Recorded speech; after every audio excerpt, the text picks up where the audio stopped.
Então a gente viu os métodos de amostragem para o tipo probabilístico, agora a gente vai ver os métodos para o tipo não probabilístico. Então o primeiro método é a amostragem acidental ou por conveniência. Então nesse caso, os elementos que vão compor a amostra vão ser escolhidos pela conveniência, né? Nesse caso, as amostras obtidas por esse método, elas não vão ser representativas da população inteira. Em geral, elas vão ser enviesadas, né? Porque, né, pode ser que o fator, né, que torne os elementos convenientes acabe gerando algum viés na amostra selecionada.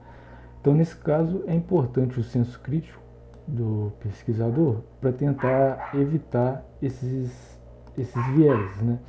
Então, por exemplo, se ele estiver fazendo uma entrevista, não selecionar, tentar não selecionar sempre pessoas do mesmo sexo ou da mesma faixa etária. Então, exemplos em que poderia ser aplicado esse método. Então, por exemplo, solicitar pessoas que voluntariamente testem um produto para em seguida responder a entrevista. Então, parar pessoas por exemplo, no supermercado para saber opiniões a respeito de determinado assunto. Então, na amostra por conveniência, né, são os elementos que estão indo até o entrevistador, né, e ele vai selecionar se cabe ou não tomar aquela pessoa como um elemento da amostra. Segundo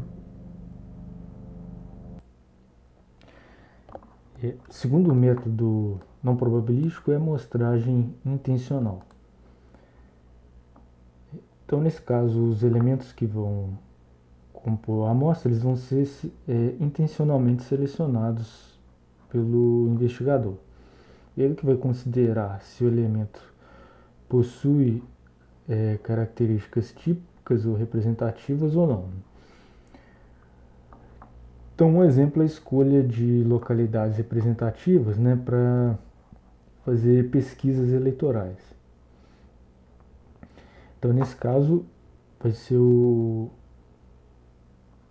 pesquisador, né, que vai selecionar e vai até os elementos selecionados.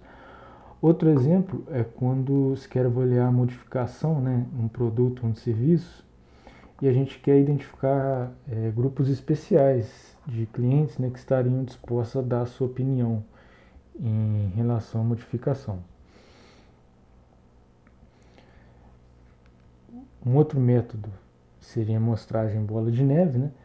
É um tipo específico de amostragem intencional em que o investigador ele vai escolher um grupo inicial, né? E a partir deles ele vai pedir informação para chegar a outros indivíduos da mesma população. Então a amostra vai crescendo à medida que novos elementos, né, vão sendo indicados para o investigador.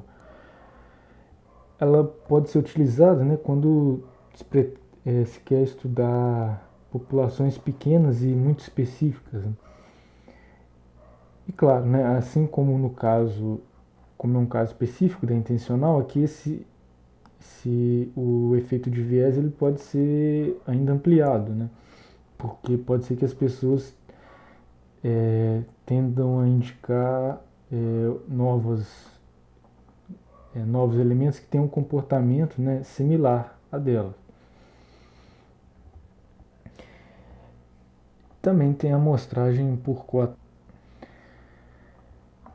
Então a amostra, né, vai ser obtida dividindo a população por categorias ou estratos, né? E a gente vai selecionar um certo número de elementos em cada categoria, só que de maneira não aleatória.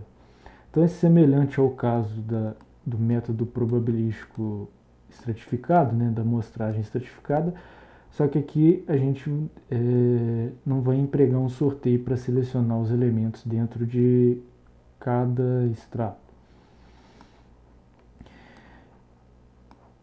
Então tem o processo de coleta, né? Nesse caso a população está dividida nesses subgrupos.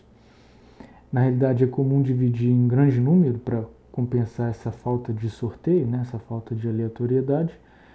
E a gente vai selecionar uma cota para cada subgrupo proporcional ao tamanho. Então, um exemplo, né, de aplicação seria uma pesquisa de opinião eleitoral numa cidade. Então, a gente poderia dividir a população, né, em estratos, por exemplo, sexo, nível de instrução, faixa de renda, e obter cotas proporcionais ao tamanho dos grupos. Poderia ser feito, por exemplo, com informações de algum censo. Na prática, né, muitas pesquisas são realizadas utilizando essa amostragem por cotas.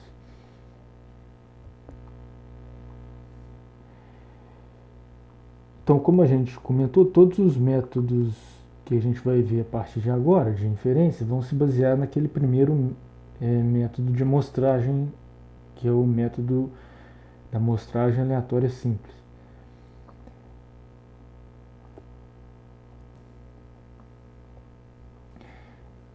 Então agora a gente vai começar a ver, né, como a gente de fato vai poder inferir, né, características populacionais a partir de uma amostra coletada utilizando esse método da amostragem aleatória simples.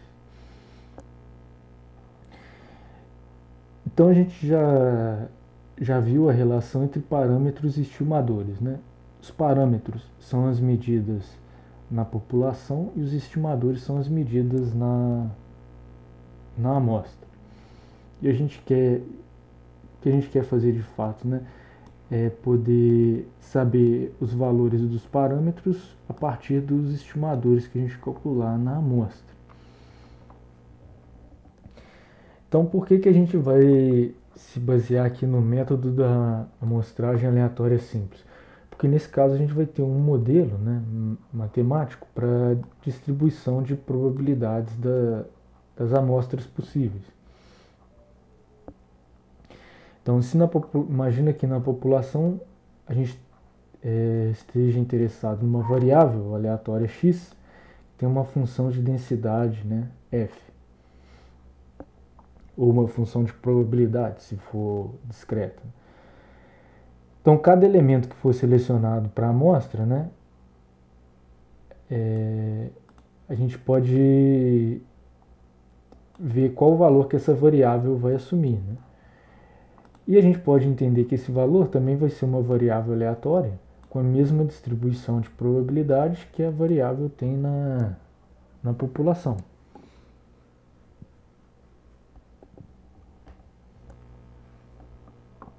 Então, se a gente seleciona uma amostra de tamanho n, a gente vai ter uma sequência aqui de n medidas para a variável. E cada medida a gente pode entender como uma variável aleatória com a mesma densidade, né, que a variável tem na população inteira. Então vamos definir formalmente aqui o que vai ser estimador para a gente. Então, se em relação a uma variável x, uma população, selecionamos uma amostra aleatória simples, x1, x2, xn,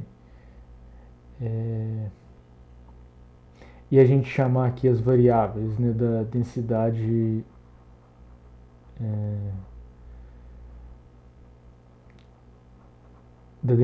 de cada uma dessas variáveis, né, a gente chamar de com a letra correspondente minúscula, né, vai ser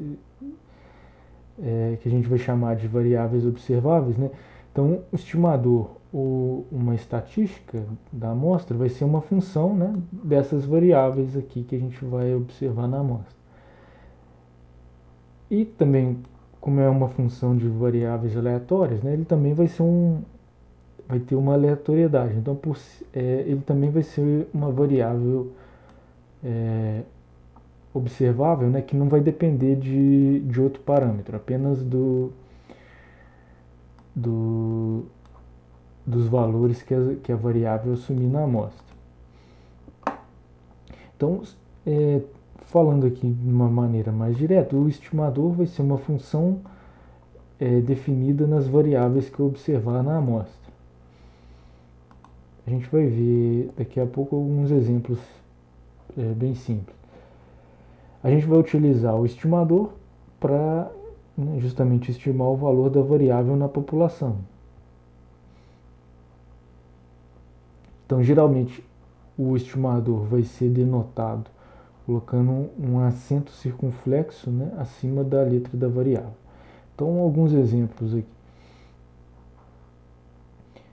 Então, imagina que a gente selecionou uma amostra aleatória de tamanho n e a gente vai ter aqui n valores para uma variável de interesse qualquer. Que a gente imagina que essas variáveis aqui são, por exemplo, valores da altura, da estatura das pessoas que foram sorteadas. Então, eu vou ter estatura da primeira pessoa, da segunda e da enésima. Bom, e como a amostra é sorteada, né, esses valores vão ter uma aleatoriedade natural.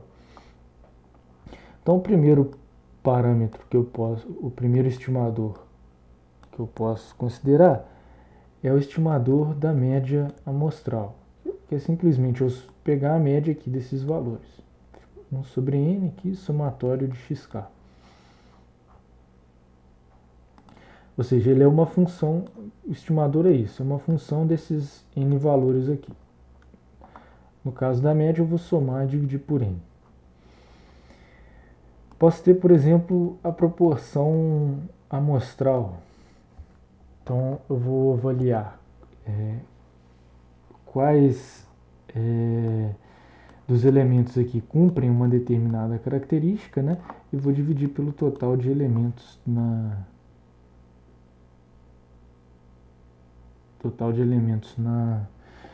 amostra. Então, por exemplo, eu podia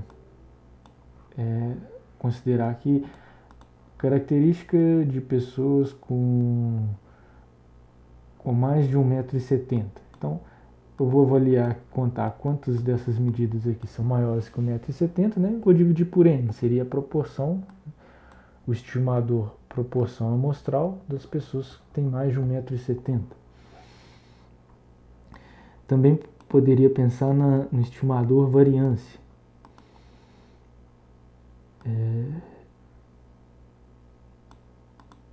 Ou seja, eu calcularia aqui a média amostral, né? Subtraio aqui o valor de cada medida, pego o desvio, elevo ao quadrado, né? Somo e divido por n. Simplesmente seria a variância aqui desses n valores. Então, de novo, né, ela só está dependendo desses n valores, é uma função exclusivamente deles. Então, é um exemplo de estimador. Então, nesses exemplos, né, nesses três exemplos aqui simples, né, de estimadores, a gente tem uma relação imediata entre os parâmetros e os estimadores, né? Então, é natural a gente pensar que se a gente calcula aqui o estimador média amostral, né, ele está diretamente relacionado com a média populacional. Mesma coisa aqui para proporção amostral e proporção populacional, é a mesma coisa aqui para variância. Só que nem sempre essa relação é imediata, né? Em geral, para um mesmo parâmetro, a gente poderia definir diferentes estimadores. Então, existem alguns critérios, né, que permitem a gente avaliar se um estimador é adequado ou não.